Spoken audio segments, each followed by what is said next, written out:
Hi everyone, welcome to Miss Adams Teaches English Language and Literature A-Level. In this video, we're going to be taking a look at The King's Speech by David Seidler. This is taken from the Edexcel Voices in Speech and Writing Anthology, this one here.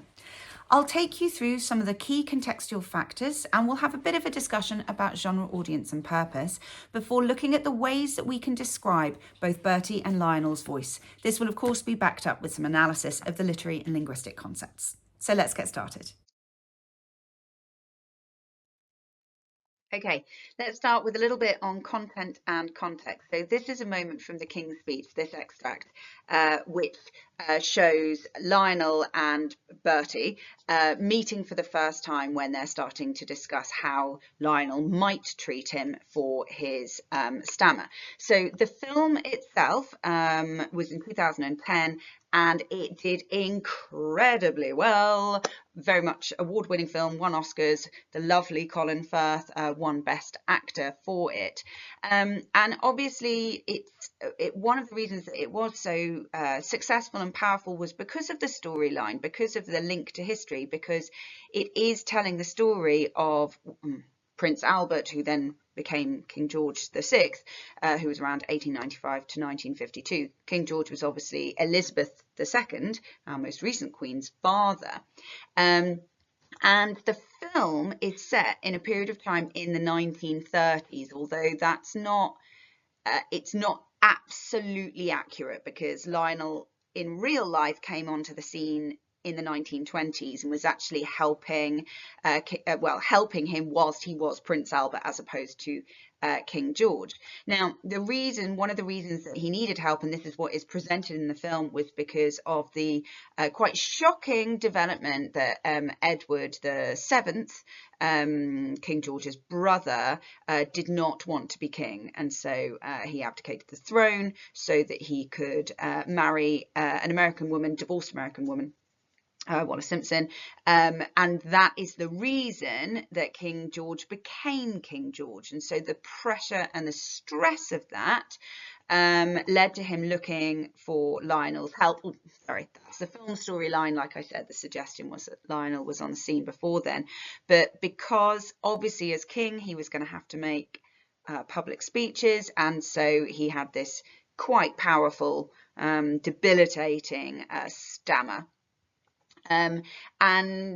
Just a nice, interesting little contextual fact, a lot of the film or some of the details of the film actually came from Logue's journals. So, you know, I'm not saying it's all historically accurate, it isn't, but a lot of it is based on what Lionel Logue recorded in his journals from the time. The genre is quite interesting because what you're actually studying is the written script. It's not a transcript of the film. No, it's the written script. It is there for performance, for filming, for production. It's what the actors were given. So that's who the initial audience is. The initial audience is the actors. But obviously it's got a subsequent audience, which is very, very wide because you're not dealing with a small budget film here, you're dealing with an Oscar-winning film. So you're going to have people that obviously are interested in the royal family and the history of the royal family. You're going to get people that just see Colin Firth and go, yes, please. If any of you are taught by me in real life, you'll know that my classroom is full of pictures of Colin Firth.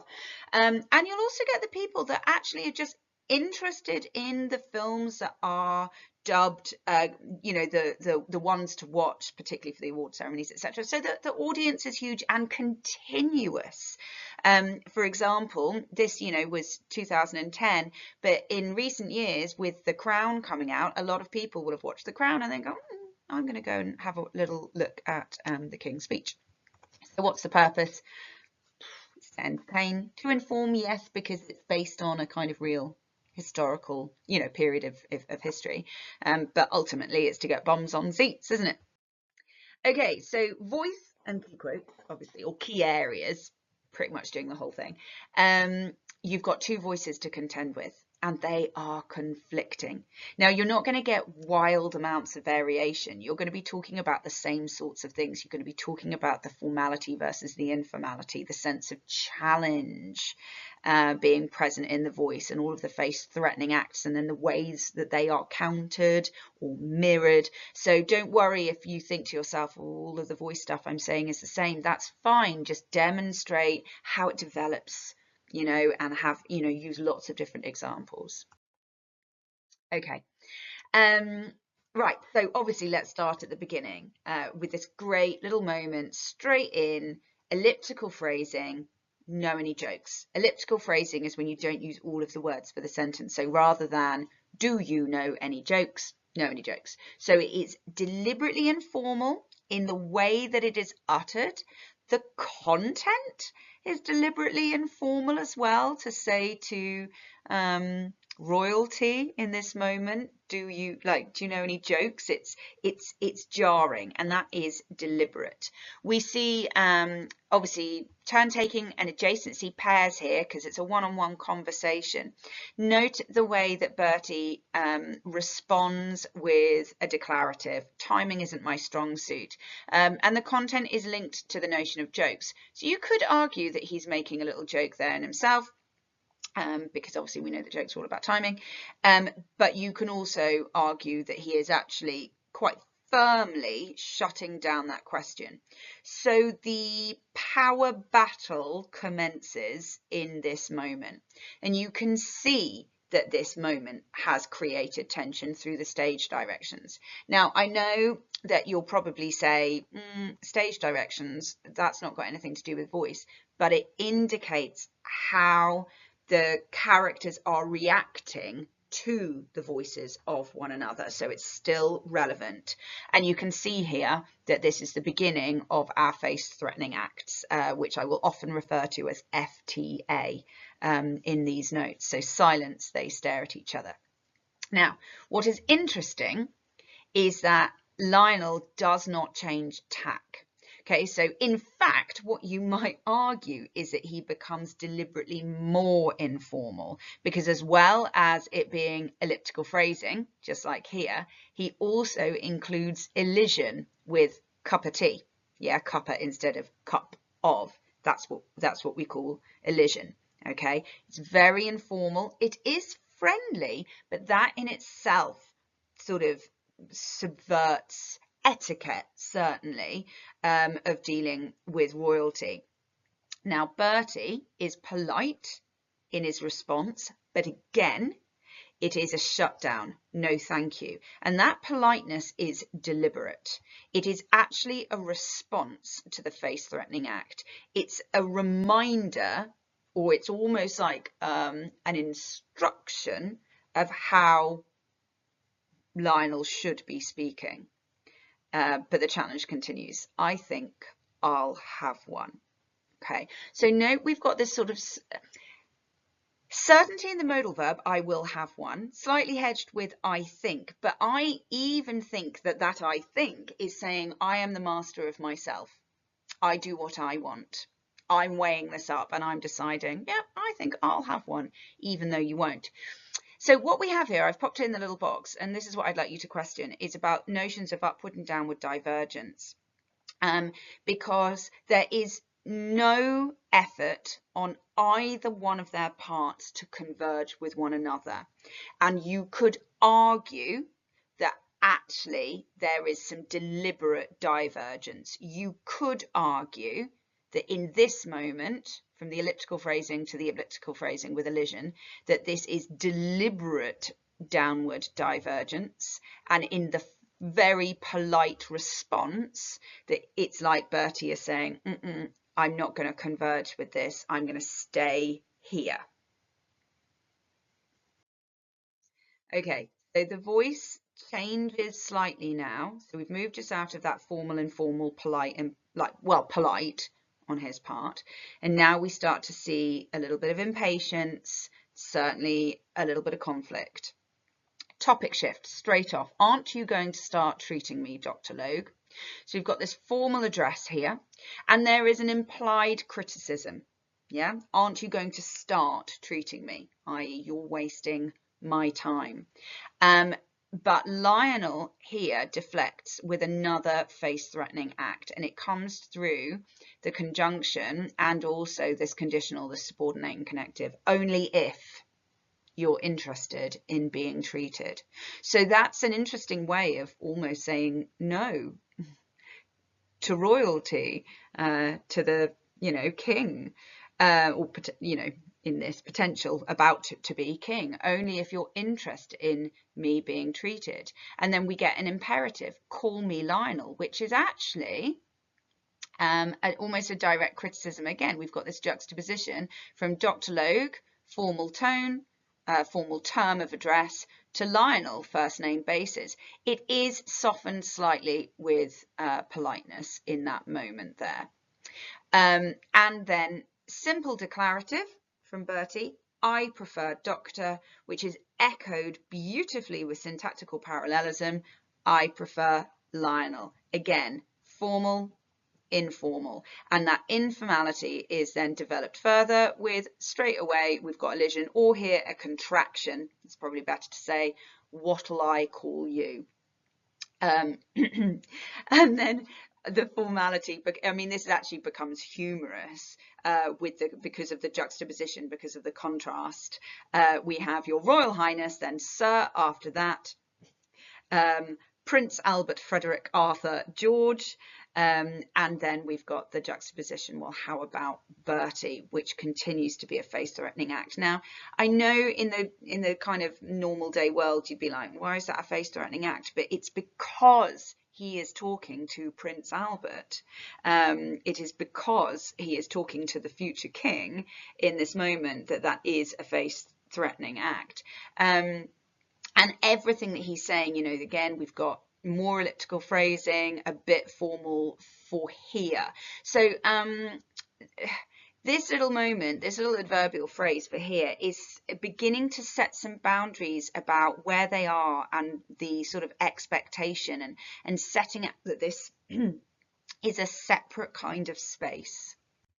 And as I said before, it's not that the voice changes, it's about the way that it develops, so we've got these kind of ideas about informality, being impolite, being challenging, but it's just as they develop. Now, again, just like before with the staring at each other, the stage directions of flushing demonstrate how hard that FTA has hit, because he's gone red in the face.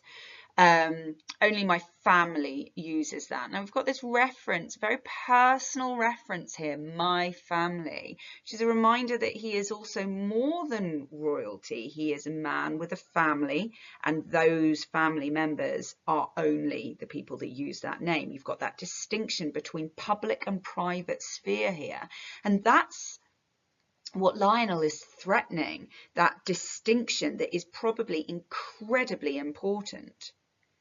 Now, just as I said before, we've got the same adverbial being repeated. In here, it's better if we're equals. And what that adverbial does,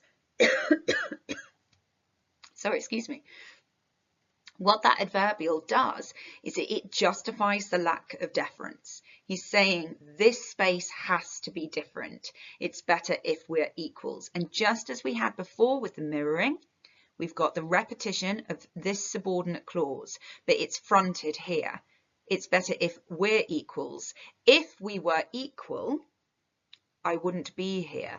Note that the contraction, we're, so quite typical of Lionel's voice, is expanded into its proper form. If we were equal, I wouldn't be here. So again, he's countering that challenge. But for the first time, we start to see informality in Bertie's voice, where we see some profanity. He says, I'd be at home with my wife and no one would give a damn. And there we see the impact of this kind of pushing that Lionel is doing to kind of break down some of this etiquette, to break down some of these boundaries. And I think it's interesting, I've underlined this bit to link it back up to family. We've got another reference to the personal, the private sphere. And we've got to remember contextually that he has been catapulted out of this. I know he was always part of the royal family, but it's different you know, when you think that you're never going to become king, to suddenly it being thrust upon you. We've got a little indefinite pronoun here. No one would give a damn. Again, reminding us what would be the case if he just was able to live his private life and not be king. Okay, and this is just the last section where, you know, I suppose it comes to a climax really with this sort of power balance, this power dynamic building between them. So this is a stage direction here. Bertie starts to light a cigarette from a silver case, and it's this negative imperative straight off, don't do that. Okay, and it's the astonished look. Again, note stage directions reinforce the impact of this face-threatening act. Okay, so you can still look at it because it demonstrates what that imperative, what that stern, direct, blunt command has done, backed up with a rhetorical question. I'm sorry. Now, this declarative sentence that Lionel responds with, sucking smoke into your lungs will kill you. Note the absolute absence of hedging. It is as direct as they come. And there's something almost clinical, like he's spelling it out for him. Sucking smoke into your lungs will, modal verb of certainty, will kill you. So again, we've got this assertion of his power. The power dynamic, the battle continues here. If you look at this noun phrase that Bertie uses, my physicians say it relaxes the throat. So the reference to my physicians, the reason I've picked out this noun phrase, is a reminder that he has teams of doctors that support him. So again, he's sort of reminding Lionel of his sense of his own authority on subjects like this. And of course, it is countered straight away with another very blunt, very direct, declarative statement. They're idiots. Obviously quite colloquial and insulting. They're idiots. They've all been knighted. So we've got this very pleasing juxtaposition that again creates quite a little bit of humour here. It's a sort of, whereas the previous statements were mirrors of each other, here we've almost got a little bit of inversion. Makes it official then, okay? So final little bit of elliptical phrasing, but this, so very quotable, this little metaphor, my castle, my rules. So what he's doing here with this metaphor and his possessive pronoun is he's saying in here, again, that adverb, in his castle, he is the one in power. Castle and rules both carry that connotation of absolute power. Now, you might be asking yourself, well, why is he doing this? Why is he being disrespectful in this way to the future king? And it all stems from the fact that he needs to be able to break down those boundaries in order to help him get over his speech impediment. Again, the film presents this relationship as turning into an absolutely wonderful friendship, and that apparently is true to history, that they did have an incredibly special relationship. But what it doesn't suggest is that the real Lionel Logue was this disrespectful and this rude. Again, note I said that they used their journals. This has been developed by David Seidler for the purpose of entertaining. That's it from me. I hope that was helpful. I really enjoy this particular extract. I hope you did too. Give me a shout if you've got any questions. Just pop them in the comments and I will get back to you. Other than that, that's it from me. Thanks again. Happy revising.